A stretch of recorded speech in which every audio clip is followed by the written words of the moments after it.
Musa akasema, lazima utupe mikononi mwetu wanyama wa dhabihu na wa sadaka za kuteketezwa, ili tupate kumchinjia Bwana Mungu wetu. Farao amebadilisha zuio. Alianza kuwekea zuio la mipaka, akaja akaweka zuio kwa watoto. Sasa hivi anaweka zuio kwenye kondoo, kwenye ng'ombe. Bwana Yesu asifiwe. Ameweka zuio kwenye nini? Ameweka zuio kwenye uchumi. Unapoona kondoo, wale ambao tunakutana asubuhi kule, tunajifunza juu ya uchumi. Na utaona kondoo, vitu mali kama hizi ndio vitu ambavyo vinawakilisha uchumi. Hasa angalia, Farao anawapatia ruhusa, lakini anawaambia kondoo zenu na ng'ombe zenu na waachwe. Maana yake ninyi nendeni, ila uchumi wenu ubaki. Kitu gani ninachotaka kuzungumza? Tunao leo hii watu wengi ambao ni kweli wanamwabudu Bwana, ni kweli wanamtumikia Bwana, lakini hali zao za kiuchumi ni choka mbaya. Bwana Yesu asifiwe. Wana hali ngumu za uchumi. Kitu gani kimetokea? Uchumi umewekewa zuio, watoto wamewekewa zuio, eneo limewekewa zuio. Lakini nataka nikwambie katika jina la Bwana, ni kweli inawezekana waliweka zuio la kiuchumi. Ni kweli inawezekana waliweka zuio kwa watoto, wameharibika. Ni kweli kabisa. Walisema usivuke viwango, lakini nataka nikwambie tutavuka katika jina la Bwana.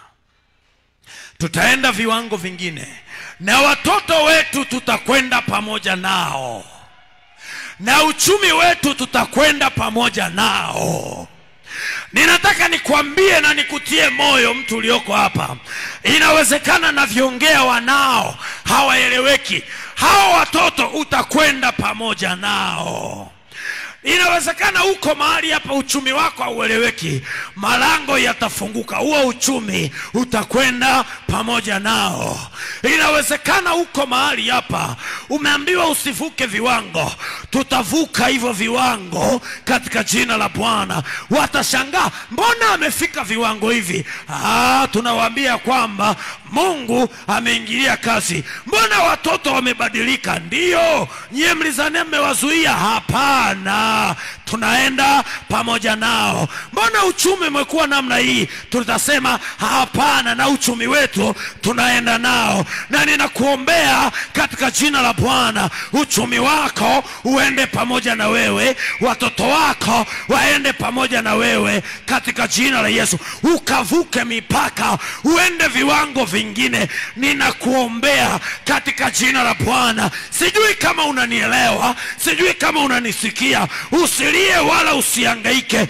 Jitie moyo mama yangu, jitie moyo baba yangu, jitie moyo rafiki yangu. Yupo Mungu ambaye anaweza akafungua malango. Yupo Mungu ambaye anaweza akatengeneza tena. Hao watoto wakamtumikia Bwana, hiyo biashara yako ikaenda viwango vingine.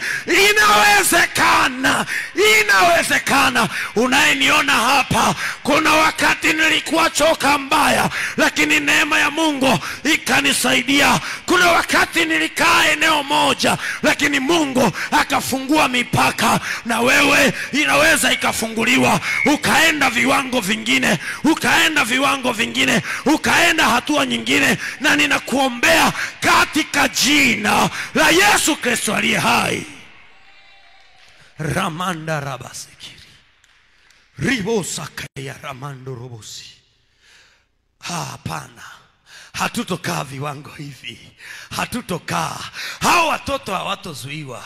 Rimanda ramasaka ya rababa.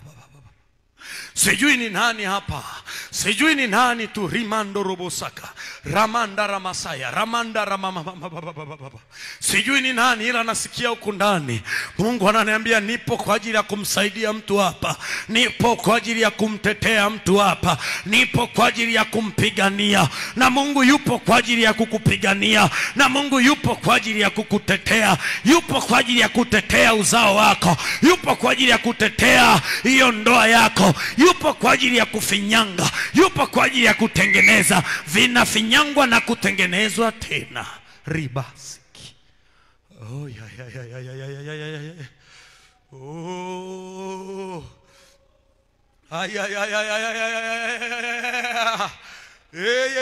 Ndio Bwana, ndio Bwana, ndio Bwana.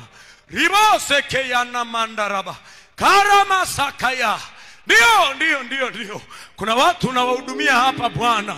Kuna watu umeanza kuwahudumia hapa. Kuna watu tayari. Kuna watu tayari neema yako inaingia kazini. Kuna watu tayari. Rabasakaya. Oh.